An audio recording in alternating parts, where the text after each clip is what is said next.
We actually have a handout today because of the fact that Joe is going to be talking about methodology and the ways to value things. So we thought you might want to take notes. If you don't have a pen and you do, just yell. But that's why you have a handout today. Unfortunately, because of time constraints, we aren't going to be able to value anything that wasn't pre-sent in. We ask everybody to send it in with pictures. Joe will give you some instructions about what to do about those things, and hopefully what he will tell you will get you prepared to do some of that on your own. So Joe Kenz has been in the antique and collectible and appraising business for 30 years, since 1992. He's the proprietor or owner, of the Rhubarb Rain antique business. They display their stuff in Kokomo at the original Treasure Mart. I can't see you without him, and I can't see that with him. So he is an auctioneer. He is a certified property appraiser, personal property appraiser. So he knows of what he speaks, and I will turn it over to Joe. Thank you, Joe. Thank you very much. Okay, first a few qualifications. The museum has gotten a lot of questions over the year from people who've either acquired through family or other ways articles that they either have no idea what it is, and secondly, what is it worth? So the premise behind this presentation is well, how do you answer people's questions? Okay, there are a lot of misconceptions about A, what is an appraisal, and B, how is value determined. Between social media, 20 years of reality television, okay, I'm going to be quite frank with you. Throw all of that out in the middle of the street and run over it, okay, because it is grossly inaccurate. If anything, it has made the problem worse. So part of what I'm going to try to do here today is give you a more accurate description of what value, worth, and so on and so forth, and how is it determined, and what are the actual processes and the actual meaning of an appraisal. So first of all, the definition of worth, and this comes from Merriam-Webster, equivalent in value to the sum of the items specified. So basically, you have to come up with some way, some measurable way of putting a value to things. In the old days, a lot of that was barter. Okay, I'm going to trade you this for this. Are you agreeable to that? Okay, so, this pony's worth 80 bushels of oats, whatever, okay? Or services, bartered the same way. You help me cut down this tree, I'll help you shingle that roof. Okay, so what is the value? It didn't have a specific monetary value. As time went on, and money exchanged hands more frequently versus, simply trading, there had to be a way to come up with how to value things in currency or some other precious commodity. So, we're going to talk about values first. First of all, and I chose this one specifically first because probably 3/4 of the people that call the museum and have questions, they're basing their feelings about the article and its worth on sentimental value. And one of the things that we were taught both at Missouri Auction School and the Certified Appraisers Guild of America was you cannot put a price on sentimental value. There is no way of determining that. It is worth to you because of the feelings that you have attached to it, the memories, the associations with loved ones. You can't put a price to that. The article itself is immaterial. It's the memories it evokes, the feelings that it evokes, and that sentimental value comes at zero price. There is no amount of money to replace that. Collectible value. And this is where a lot of the confusion with the things on social media, the things you see on TV, well, it's worth X, okay? Or, My uncle was a collector of these trains for years and years, and he knows what he's talking about when it comes to value. Okay, so collectible value, any object regarded as being of value or interest to a collector, but not necessarily monetarily valuable or uncommon. Okay, there can be a value to these things simply because people like to own them. 20 years ago, 25 years ago, when people like Martha Stewart and Mary Englebright and others got into the whole Rachel Ashwell, the chippy shabby sort of thing, certain objects became more collectible that were formerly more or less worthless. So that shifted the whole plane about, you know, what is actually collectible. So people were collecting McCoy pottery, ironstone, transferware, galvanized buckets, you know, kitchen utensils, all kinds of things like that. So there was a collectible value to that there that wasn't there previously. And some of these things might not be uncommon. You know, they're just representative of an era or representative of a trend that was popular 30, 40, 50, 80 years ago. And so people, they like it, they collect it. So it usually refers, though, in most people's minds, and this is not an inaccurate, you know, conception, it usually refers to an item that is worth far more than the original price of sold because of its rarity or scarcity, or its popularity. Like right now, old advertising signs are bringing absolutely ridiculous prices. Part of that is a trend, you know, on TV, you know, these guys digging these old signs out of barns and this, that, but you also have the decorating end of it where more and more themed restaurants went up. And so you see period decoration in these restaurants. I mean, Cracker Barrel was one of the first to do that. They had 3 crews that traveled around the country, going to auctions and antique shops, buying up old objects to hang on the walls, old advertising signs, and so on and so forth. But now it has just gotten crazy, and I do mean crazy. There was a sign at Shipshewana, not this past Wednesday, but the Wednesday before, for a company that manufactured things like grain bins, mint stills, things out of galvanized and sheet metal. Sign was probably from the 40s. Pre-sale estimate was the sign was probably going to bring $300, $400, maybe $500. 2 bidders got on that thing. It brought $4,500. Now there was a sign right next to it from the same company. And this is 2-sided, not porcelain, enameled. It's just a 2-sided sign. It didn't have quite the more interesting things that they sold on that. That only sold for $500. But because the one had the mint stills on it, and it was from Middlebury, Indiana, very few people had ever seen one, that one brought $4,500. Would anybody have appraised it at that price? I highly doubt it. Okay, so, you know, once again, how do you determine value?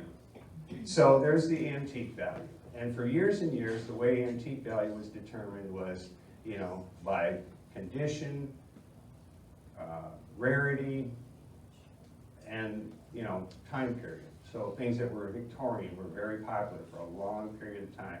Probably brought more money than other styles. Things that were made by the Shakers. Old Pennsylvania and New England furniture. Things with milk paint, mustard paint, that sort of stuff. So, what changed, right? So, anyway, antique value for years was fairly consistent. It would slowly appreciate in value. There were tons and tons of guidebooks out there for years and years that were updated fairly frequently, some as often as every 2 or 3 years. And they were used as a national guide, basically, for putting a value to antiques. And this ranged from everything from dolls, toys, furniture, hardware, tools, on up to pieces of large furniture. L&W Book Sales in Gas City, Indiana was one of the largest producers of antique guidebooks for many, many, many years. So the antique value was highly affected by two things. First of all, the growing popularity of the decorator theme with the people that I mentioned beforehand. And so in the magazines started to pick up on those decorating trends. And so a lot of those things all of a sudden became popular that weren't very popular before. You know, the whole chippy shabby thing, which actually was a specific thing, and nowadays people use it to cover anything that's been painted over once or twice and distressed back off again.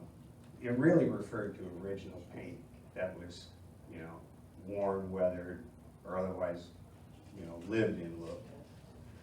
So in determining, you know, antique value, there's also, it's not a hard and fast definition, but the Uniform Commercial Code, which is a set of laws that was put together so that there would be some kind of order to the valuation of things in general commerce throughout the United States. So there were certain, how do you go about it, rules, regulations, generally accepted standards and that sort of thing, so that there wouldn't be a lot of, well, basically illegal dealings and so on and so forth. They define in the Uniform Commercial Code as antique being 100 years old or older. Now, as the gaining popularity in the decorator field came about, people started using the term looser and looser. Now, you get to classic cars, 25 years or older. Antique cars, older than that. We're talking about personal property that generally people understand as things in their house and that sort of thing, or things you can go and buy in a secondhand shop or an antique shop. Most of the stuff in there isn't technically antique. Jim Manuel, whom we just lost here recently, owner of Century Antiques over here on Jefferson, was a real purist. And the guy really knew what he was doing, he really knew what he was talking about. And the reason why he named his business Century Antiques was for that very reason.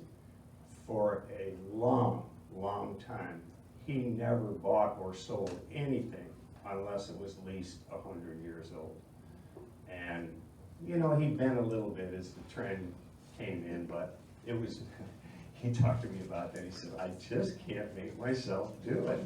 He says, yeah, I've just been doing it this way for so many years, I just can't make myself do it. But he says, I know it's popular, and I know people want it, and they want it to be right, and that's what I do. But he says, it's really hard for me to do that. But he would do that in certain types of lighting, and certain things like certain frames and other fixtures that weren't necessarily furniture. But that is what the true definition is, you know, of antique value. Now, decorator value, that's pretty wide open. Our business wouldn't have survived without the decorator value. You know, Rhubarb Ring got known for taking the things that nobody else wanted and seeing the potential in them and turning into something, and we kind of had a term for it. It needed to be fun and functional. Okay, so no matter what it was originally, okay, it had to have visual appeal, it had to speak to people, you know, and but it should serve a purpose too, because otherwise it's just something else to dust in the house. So decorator value is things that appeal to people's visual sense, artistic sense, their style. It can be very personal, or it can be a general trend. So the magazines, TV shows, HGTV, places like that are just full of these decorator things. Well, that creates value. And there were things that I remember when I first started in this business and started working for local auctioneers, they used to push on the burn pile or put in the scrap pile. And all of a sudden people would come along and say, well, what are you doing with that stuff? Oh, it's just scrap. No, I want that. You want to bid on that? Yeah, I want to bid on that. Okay. I mean, I remember at a Hahn auction one time, a guy from South Bend that had a secondhand store. They had gathered all this trash up in bags and they had it stuck in the garage where it was out of the way of the auction. And as they were walking in the line, they walked past the garage door, and this guy goes, well, what about that stuff? And they go, that's just trash. Well, I want to buy that. You see, you're kidding me, right? Okay, well, in an auction, it takes two people to make it an auction. There were 3 or 4 people bidding on the stuff that was there, okay, because it had decorator value. So that actually is what's been kind of driving the business now for, I would say, a good 20 plus years, is not the antique value, not the collector value, because people aren't investing in that kind of thing. You know, they don't have time for it, or they've already acquired what they want, and they really don't need it anymore unless it's an unusual example, and the younger people weren't getting into that. They're more transient, they live in smaller spaces, but on the other hand, the whole premise of rescuing things from the landfill and turning them again into good usable items that can be used for another 50 or even 100 years became very popular with the younger generation. They saw it as responsible, management of resources. And so probably, I would say starting about 10 years ago, we saw a big increase in our customer base of people 35 years old and younger, to where nowadays it's probably at least 40 to 45% of our clientele. They truly appreciate the fact that somebody took the time to take something that was close to being rejected and turning it around and making it good, fresh, upcycled, and good and usable again for a long period of time, and at a reasonable price that makes it more cost effective than going to the malls and the stores and paying for particle board and pressed wood. So that is decorator value. You could go, you could spend hours talking about decorator value, but I'm sure most of you are all aware of what you see on social media, magazines, and on TV as why people are hanging that stuff in their house or filling up their cupboards with it or parking it on a bookshelf or using it in their house. Okay, so now we get down to fair market value. So fair market value, it's defined by the Uniform Commercial Code as the price at which property, and I'm talking about personal property only. This has nothing to do with real estate, that's a whole different field. The price at which the property would change hands between a willing buyer, a willing seller, neither being under any compulsion to either buy or sell, and both of them having a reasonable knowledge of relevant facts. So that's how the federal government determined what. And then if you do an appraisal for any legal purpose, whether that's insurance loss, dissolution of a marriage, the execution of an estate, those are the standards that you have to adhere to. So one of the things they taught us at the Certified Appraisers Guild is how to do an appraisal that basically when you set it on a lawyer's desk and that was put in front of the court, it wouldn't be called into question, or if it was called into question, you had what you needed to back up that basically highly educated opinion. So you got a willing buyer and a willing seller.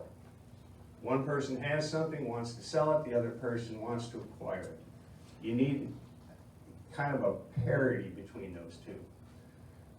And then neither one being under any compulsion to buy or sell. In other words, I don't really need this, I just want this.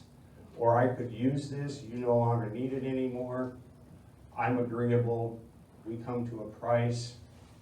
That's a fair market value.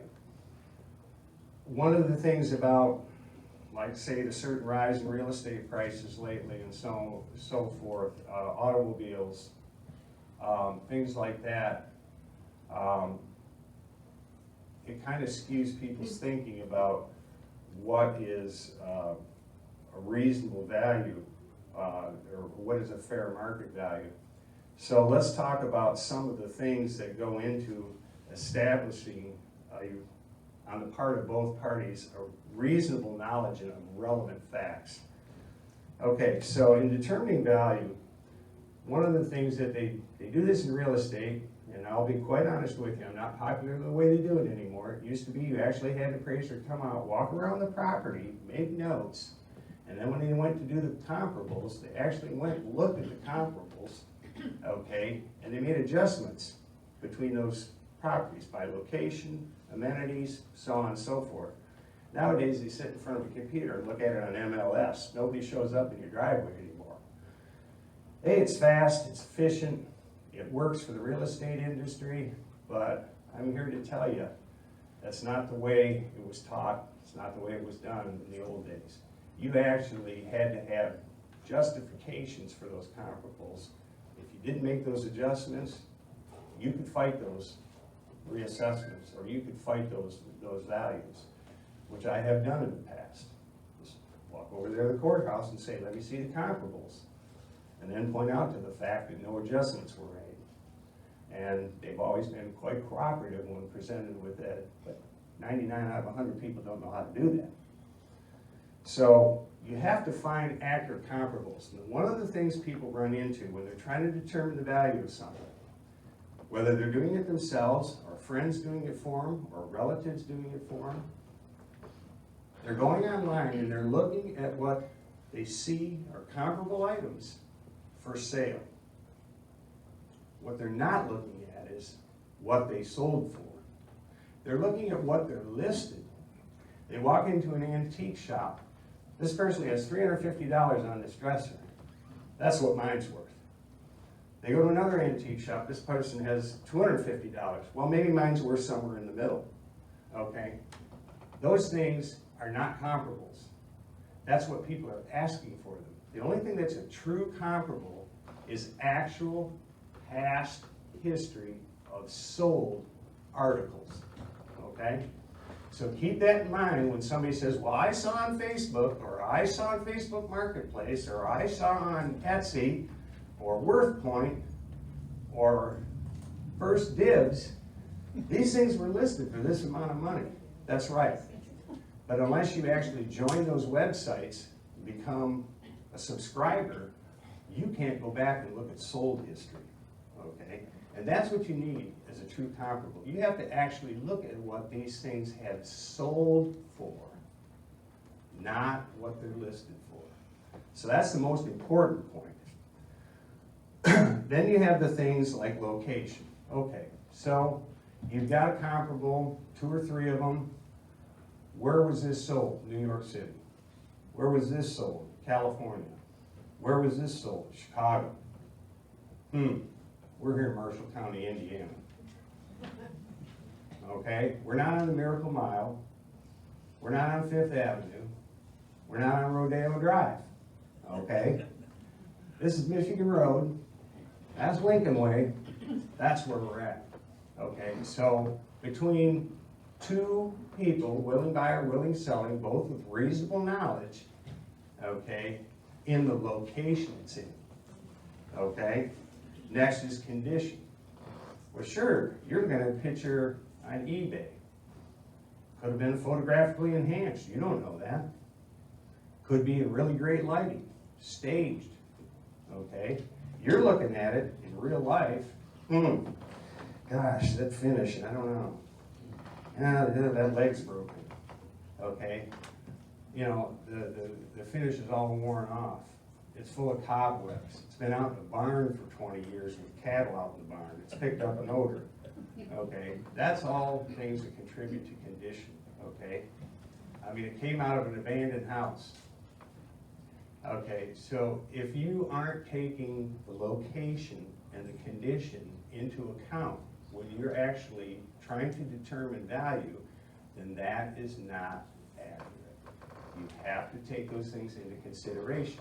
Now, if you're the seller, you need to be mindful of that, okay, and And I don't care what you're seeing them for listed online, you need to find something that is actually sold, and you need to compare in all honesty. If you want it to sell, now you can ask for the moon, you can always come down. But if you really want to get an accurate value to where you really want to liquidate this and turn it into cash, or you want to insure it for an accurate price, which may not be necessary depending on the limits on your blanket coverage, okay? But if it's got a certain value or it's got a certain sentimental value, you might just want to take pictures and have just a little rider on the thing. I mean, you can do that, okay, but it needs to be accurate. Otherwise, the insurance company's going to question that. They're going to say, well, why do you think that's worth this amount of money? Okay, and they can call that, if in the case of a loss, and I've done a lot of those, fires, floods, different things like that, plain and simple neglect, where the people living in the house didn't take care of it as they got older, then they had health issues and so on and so forth. And basically it sat in the house and the family thinks it's worth a ton of money because grandma used to own it. Well, that's maybe not necessarily accurate, okay?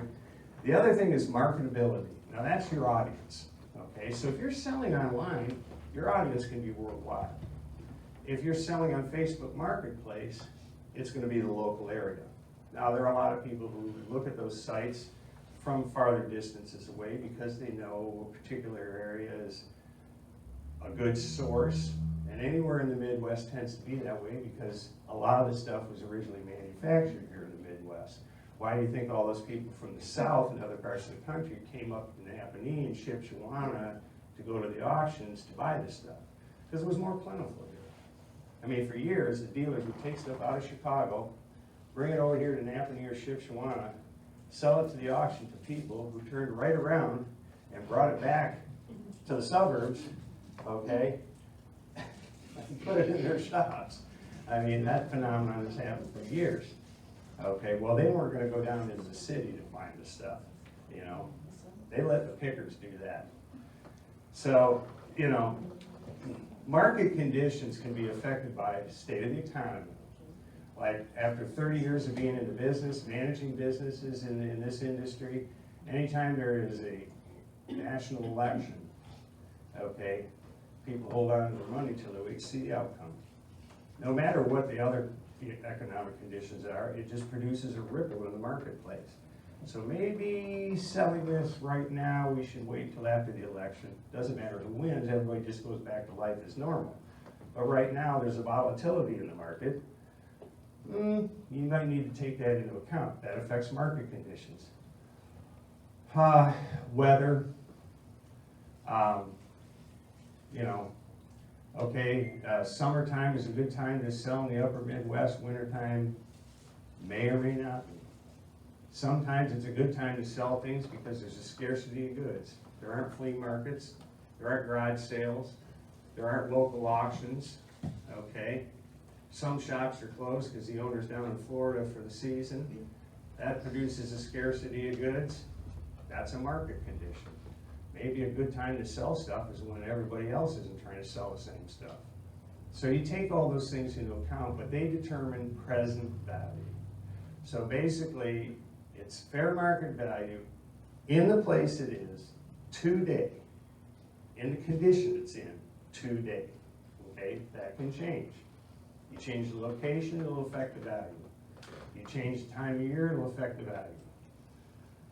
So, and then general demand, okay, and that's where trending comes in. That's where things like HGTV and social media and the magazines, you know, they'll increase or decrease. If you don't see it on the cover or the back cover or the first couple of articles, frequently in that industry, it tends to dip in value.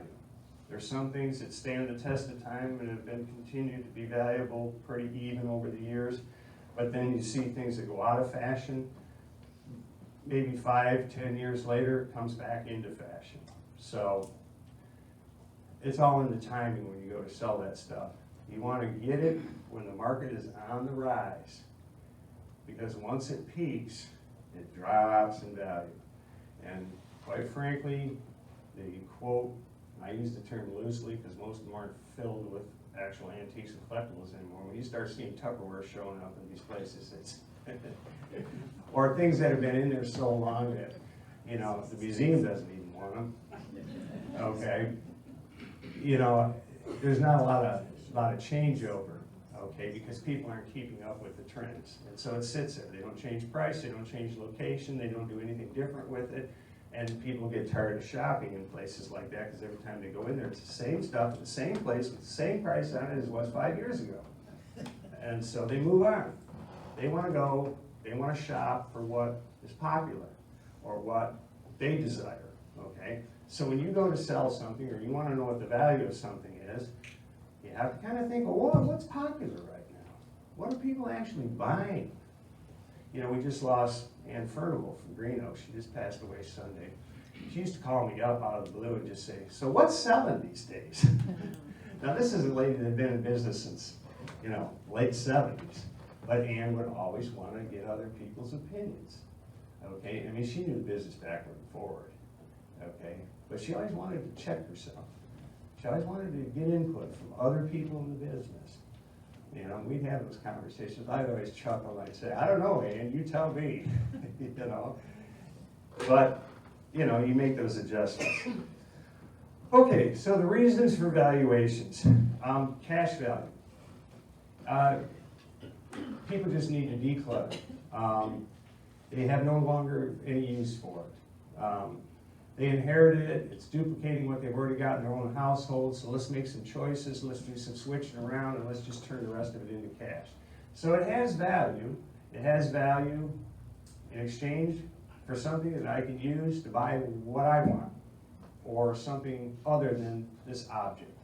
So, you know, that's one of the prime reasons for valuation. Plus, people want to know, hey, I inherited this, I have a sentimental attachment to it, but I want to know what it's worth. Because in the case of something happening to it, I kind of have to have an idea of what it's worth. Or should I let my insurance company know that I now have this stuff? So at least there could be photographs or something on record of it in case there's an incident and, you know, I'm out a loss. Replacement value.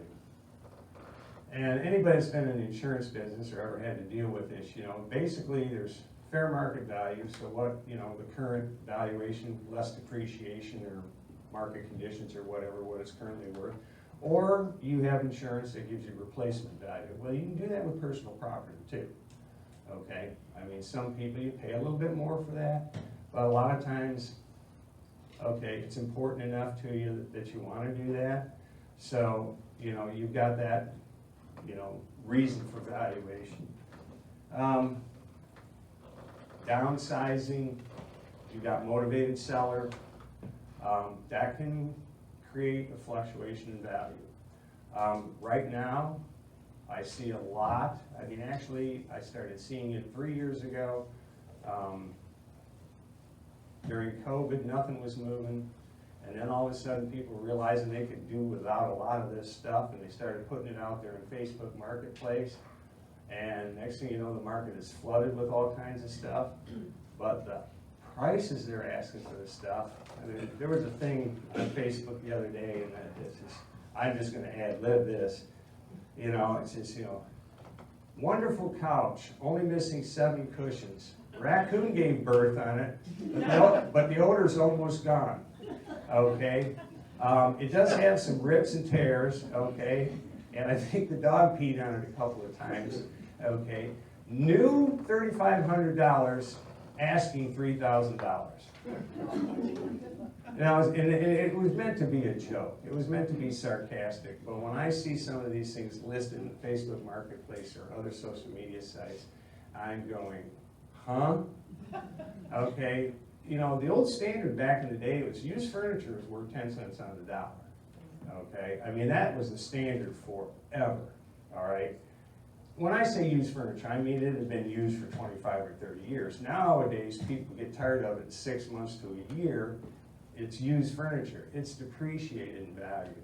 Okay, and they still want 75, 80% of new. You might as well just go buy new. Why buy somebody else's problems? Okay, so keep that in mind when you are trying to determine value of stuff. How much of this stuff is out there floating around right now? Okay, And what are other people asking for it? Okay, are they selling it? Or on Sunday afternoon, they're all over Facebook. No reasonable offer rejected. Come get this stuff. Free to good home. At curb. Otherwise, they have to pay Republic or somebody like that. They have to pay them to take it away. Okay, and you do see people that literally are listing stuff, trying to get money for it, because they know that if they have to pay to dispose of it, they're going to have to pay to get rid of it. So you kind of got to be aware of that when you're looking at the value of things. Okay, maybe I could live with this a little longer if I really want something for it, or maybe it's time to kick it down the road before it drops any further. Okay, and then there's payment in kind, the good old-fashioned bartering system, and you see a lot of that. Okay, I've got this French cookware that I got 3 years ago, but I found something I like better. So it's had, you know, a couple of pans I've used more than others, and so on and so forth. The set was $300 new. I'm selling it for $100 because I want to buy this instead. You know, that's pretty reasonable. Okay, somebody made, you know, a judgment. They think, well, you know, I don't want to use it anymore. Maybe somebody can get some value out of this, and I'm only going to ask a third of what I paid for it original. I'm taking good care of it. Hey, that's a good deal for somebody.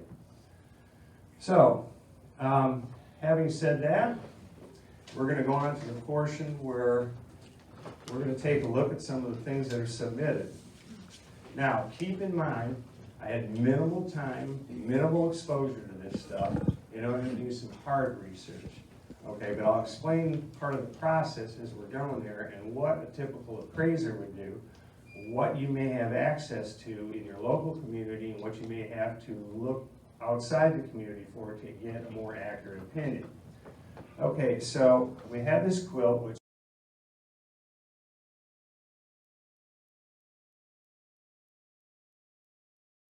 actually was an award winner at the Indiana State Fair in the 1960s.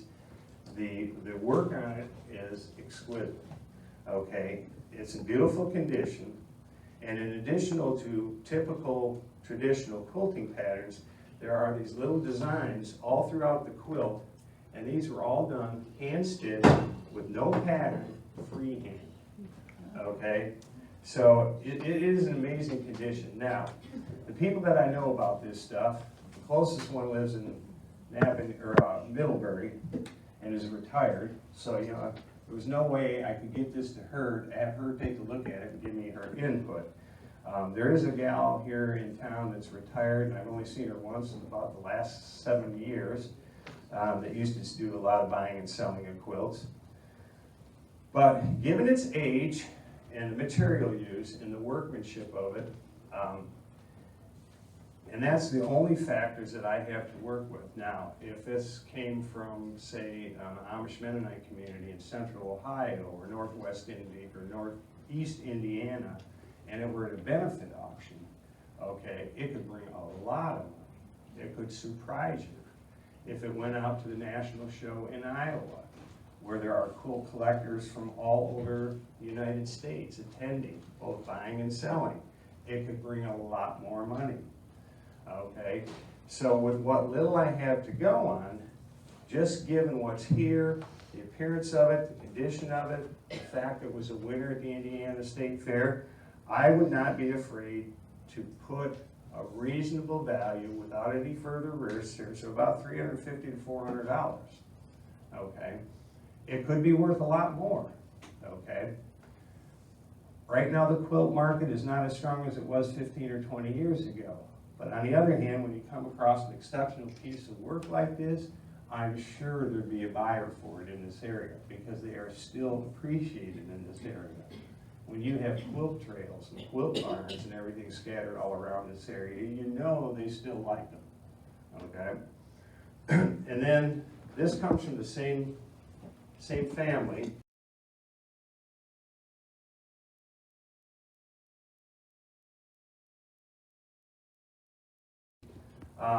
We were trying to determine the type of, this isn't a typical Afghan, okay? The type of weave or whatever is extremely dense, is extremely heavy. The colors are fabulous, the condition is fabulous. You know, something like this, it's really hard to put a value on it because you don't have any comparables. I mean, we looked at how many images, again this morning, you couldn't find anything even close to it. You could find typical crocheted Afghans, a few other different styles of knitting, but nothing quite like this. Hard to put a value on something like that, but I would say, you know, just off with what little we were able to determine in checking this thing out, given the fact that it's already about 60 years old, or getting close to 60 years old, and it's an Afghan, that's not the most popular item in the world, everybody's grandma made too darn many of them, but I would say, you know, this quality thing could be worth easily $100 to $150. In the right market, it might be worth a lot more than that. You take it to a show that specializes in textiles and handwork, you put it in front of the right audience, okay, it could quite potentially be worth a lot more than that. But I'm determining fair market value here today, all right? You take it 100 miles or 300 miles in a different direction, it could be worth a lot more money. So that's, you know, about where I would peg it right now. The dowel. Now this dowel, it's marked JDK. That was Johann Kessner from Germany. At one time, one of the world's largest manufacturers of dowels. Before we had a domestic dowel market here in the United States, most of your dowels that were made in the United States were literally handmade things, stuffed by hand, heads formed from wood.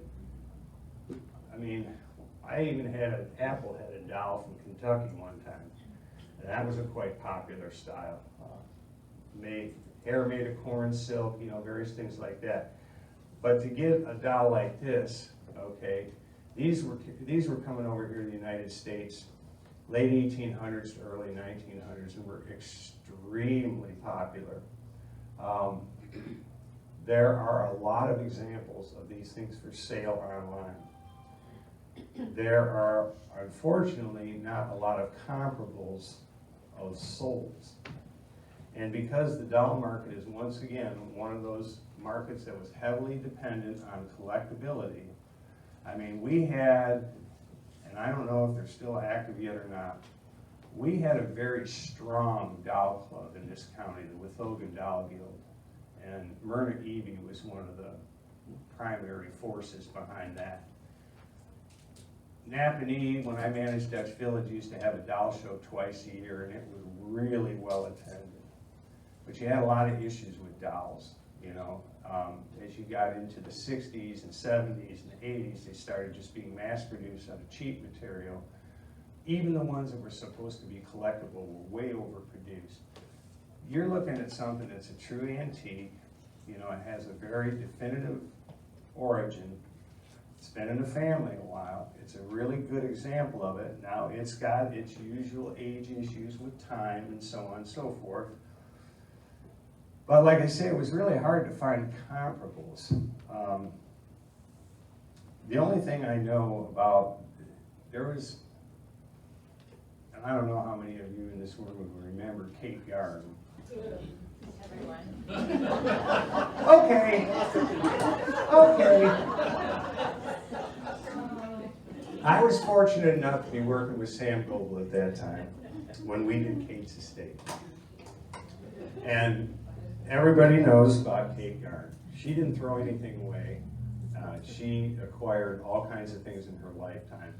She had a doll, and I, without checking with Myrna, because Myrna is the one that owns it now, it was probably a Kessner doll. She got, I don't know if it was scarlet fever or something like that when she was about 5 years old. Of course, Kate lived in the same house that she grew up in her entire life, except for the 4 years she was away at Ball State. So this was in the auction, and of course, there was a lot of pre-sale speculation about what that thing would bring in. I actually don't remember what it sold for, but it went way higher than, But Myrna said, I'm going home with that doll. I mean, she was president of the Doll Guild. It had a local attachment. Everybody knew who owned it. Everybody knew the story behind it. There were 3 of these in a store here in Plymouth, and I don't remember what store, that they had got from Germany, and they set up on a high shelf in this store. And her father said, you know, she's a sick little girl. I hope she makes it. And if she does, I'm buying her that doll. And that doll back then probably cost him, I would say probably a couple of months' salary at least, okay?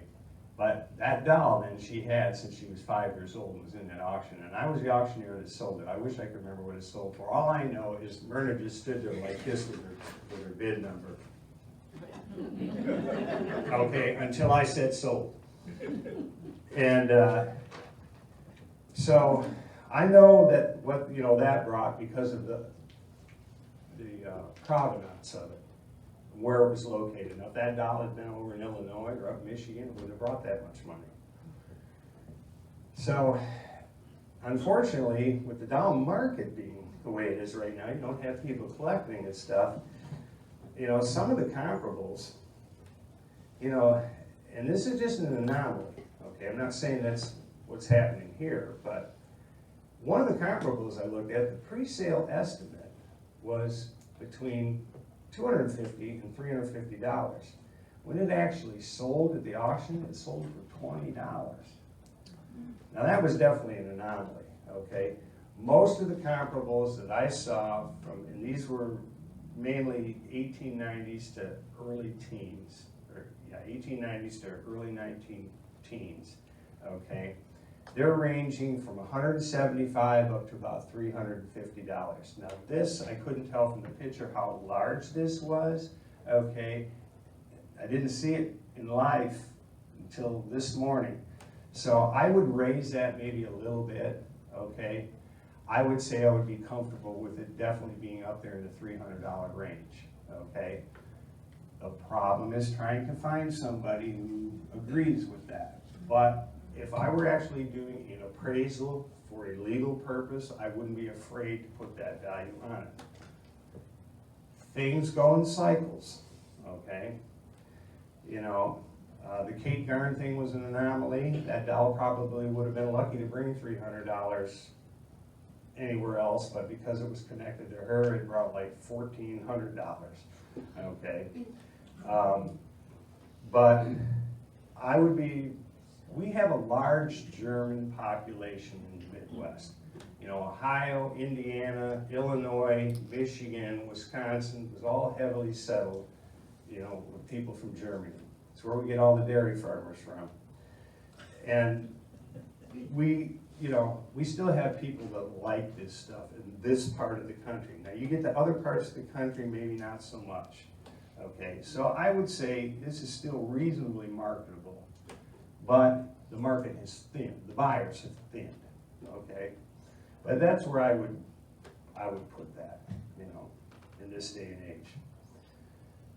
Like I say, it's hard to find good comparables. Fortunately, there was enough of them online with actual sold prices to get comparables, okay? Okay, so the last thing then is the napkin ring. No, right? Oh, the Capodimonte. There it is. Okay, the Capodimonte. Okay, well these were made in a region in Italy. They made all kinds of different kinds of figurines. They made, I don't know what you want to call it, still lifes, these little floral things and all kinds of stuff. Very fine china, very fragile china. And these things were popular for a long time. These things were popular in this country both before and after the Depression, and there were a lot of people still buying them in the 60s and 70s. When I first got into the business in '92, you would see these at Burkholder Dutch Village, and you would see these up at Shipshewana for sale. If they were the lamps or some of the other things, they still would bring good money as long as there wasn't any damage to them, okay? But as time went on, you know, there were less and less good examples out there. There were still ones out there, but they were not in very good condition. So you kind of had a problem with the market. People just didn't want to invest in them anymore, didn't want to buy them anymore because there was too much risk in handling them. I mean, they all fine and good in your house until the grandkids come over.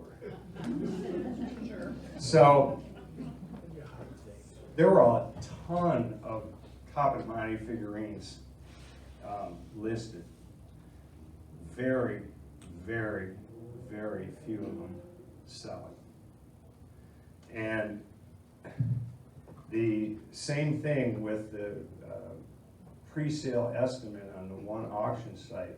It brought basically about 10% of what the pre-auction estimate was. However, you know, and I can't tell this without seeing it live, but from the pictures, the colors are still vibrant. I mean, it doesn't look like there's anything missing or anything going on there. But I'm really afraid to put a very, very high value on it because it is just so much of it out there that is not selling, which leads me to believe that there's just not a current market for it. You know, $65 to $75 is all I'd be willing to put on paper, you know, for some kind of official appraisal. It could be worth more than that, but right now it's a tough sell. People are just, I mean, I have a friend that buys partial estates and so on and so forth, and he offers them to me for like $10. And I still don't want them. Because I don't want them sitting down in my booth in the mall and somebody knocks it over and, I mean, they just don't sell. It's not even worth me risking $10 for one. It's just not. So if I were the owner of this, I would just hang on to it. Wait and see if market conditions change, but don't bet the farm on it. So, okay, now we're at the napkin ring. Okay, well, Plymouth, Marshall County is very fortunate to have a World's Fair expert residing among us. As a matter of fact, when Sandy and I did the magazine article for that, we learned a ton. Because the magazine wanted us to do the entire article on World's Fair collectibles. So we found some stuff from 1933, 34, St. Louis. I was trying to find something from Seattle. I was trying to find something from the New York World's Fair. We got a hold of Jenny. She brought 3 like suitcases full of stuff over to Sandy's house for us to view, to look at. And that's when we found out that the 1893 Columbian Exposition was kind of the granddaddy of them all. And it really set the trend for whatever came after that. The Paris Exposition of, what was it, it was about 10 years before or something like that. Anyway, Paris really put on a great one. The Paris Exposition was, well, that's where the Eiffel Tower came from, wasn't it? And so we wanted to answer that back with the Columbian Exposition. We wanted to outdo that. And so that's where the Museum of Science and Industry is one of the remaining few buildings left over from that. That's where Devil in the White City, the book setting is at that particular exposition. They actually created, it was a marsh when they got started, they actually created, and they had to dredge and fill in and everything, they actually created the ground that it was held at. A lot of work went into that. So we ended up just focusing on that. So we learned quite a bit about that. So I actually, since Jenny is a member, frequent visitor, volunteer, teaches. Yeah, all around good sport is what Yeah, all around good sport. Okay, I had her stop by and actually take a look at this. and I wouldn't have known this. I mean, I was looking at comparables, you know, on screen. One thing that she pointed out, okay, now this is reputed, it says Paris on it, has a crest on it. There are no other markings on the piece whatsoever. There's nothing engraved on the inside or stamped on it or marked on it anywhere else on the piece. Okay? So, the fact that it says Paris, okay, well, Paris had how many World's Fairs? Which one did this come from? Okay, there's nothing to denote that on this piece at all. Okay, all we have is what the family said, you know, they said they brought it back from, you know, well, except at the fairs in other parts of the country, all these companies, or countries rather, would have exhibits. There was a France exhibit, there was an England exhibit, there was exhibits from other countries, and they would have representative articles of things from their country for sale at these other fairs. Like if you go online and you look at the different US World's Fairs, there's all kinds of examples of napkin rings from France. One of the most popular ones is 1933-34 World's Fairs, had them in the shape of the Eiffel Tower with a ring on it, okay? There's lots of those out there for sale. There was ones at the Columbian Exposition that came in sets of 6, 8, and 12. Okay, they were made out of a lighter weight material, and they had different scenes from France on each one of them, okay? What Jenny said in her experience, and she's had plenty of it, okay, is the thing that concerned her about this particular napkin ring is every example she has ever seen of any kind of souvenir from the World's Fairs that she is familiar with, and of course she specializes mostly in the US ones, they're always marked with which World's Fair it was. Okay, like the Columbian Exposition, 1893. Chicago World's Fair, 1933 to 34. New York World's Fair, 64 to 65. They're always marked. This has none of those markings. So she said, without any evidence of where this actually came from, she said, I can't really give you any kind of an idea of an accurate value.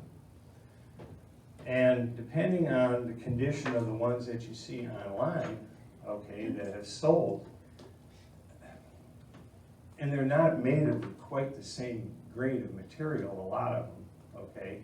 I mean, the silver ones are asking $10, $15 a piece. There's a few people that are asking $25 or $35 for it, but you don't see those in the sold columns, okay? But this, uncertain origin. So, I'm just going by the appraisal principles that I was taught. Without that, confirmation, without that, defining uncertain origin, $5 to $10 is all that I could, in good faith, put on something like that.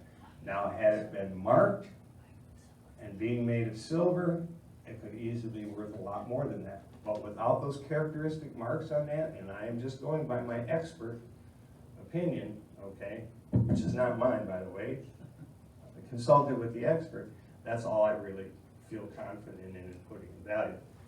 And then that leads me to kind of my final remark. One thing you got to realize about an appraisal and appraisers, okay? There is nobody out there that knows everything, okay? All an appraiser needs to do is know enough people or enough sources to get answers for the things that they don't know about.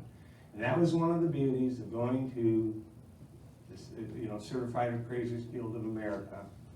It's owned by the son of the guy that originally owned the Missouri Auction School, who grew up in the business, went to school, then he went to law school, and he specializes in auction law.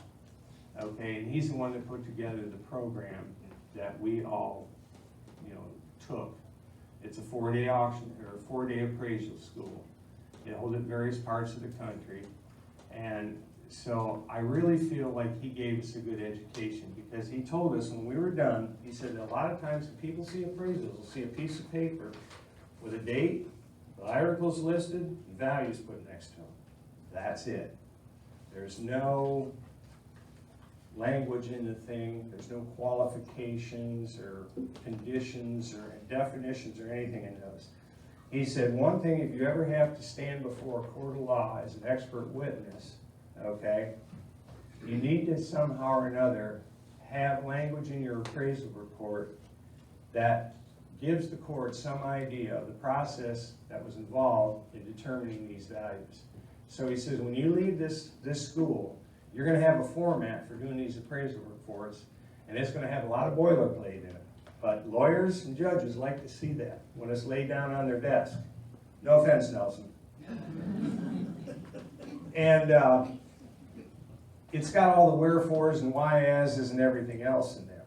But when you get an appraisal report from somebody that's been very thoroughly trained as an appraisal, you understand the reason why there are certain cautions that we take to make sure it is as accurate as possible. This isn't some just pull it out of the air opinion, okay?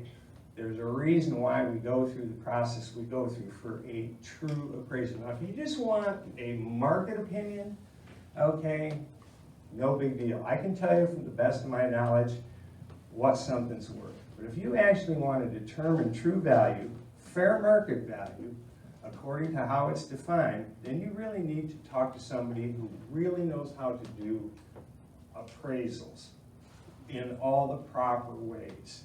Not just, well, I saw on, my sister said, I went down to the mall and looked at 3 of them. That's not good enough. So with those things in mind, I hope you learned a lot. You might be able to take the outline, any notes you've made, and kind of just look at that a little bit.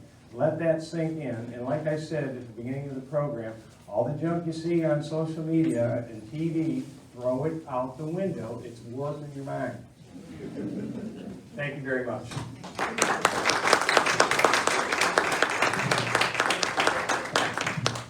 Thank you all for coming. There is a phone number up here for Joe. He is here, there, and everywhere all day, every day. So if you call him on the phone, he won't recognize your number and he probably won't answer. But if you have further questions, if you do need an appraisal, the best way to reach him is to text him. So if you do that, then he can look at the text and say, okay, this is somebody that I can get back to. They don't want to sell me more insurance. That's the other thing too. You know, that's one thing they taught us both in an auction school and appraisal school. When you're a true professional, you can only wear one hat, okay? So you don't want to get an appraisal from somebody that's looking to buy and resell stuff. It's going to be one thing or the other. If you're wanting somebody to come and buy it, okay, or do you want to know what it's worth, okay? What are your motivations here? If you want to know what it's worth, then I'm working for you as an appraiser. If you want to buy and sell it, I'm an antique dealer. And I'll be quite honest with you. I will tell you, this is what the market will bear. This is what I can pay for it, okay? And the reason is I have to know where I'm going with it before I go there with it, or I have no reason to buy it. Or it doesn't fit our scheme, or it's not training. However, one thing I try to do as a professional courtesy, when people have these kinds of questions, I try to steer them to somebody I know in the industry who does. Okay, so maybe I can't do anything for you, but I probably know someone who quite potentially can. I have literally thousands of contacts after 30 years in the business. Literally thousands. So, just did one yesterday, referred a estate sales specialist to a friend of ours that's moved from Chicago to Frankenmuth, Michigan.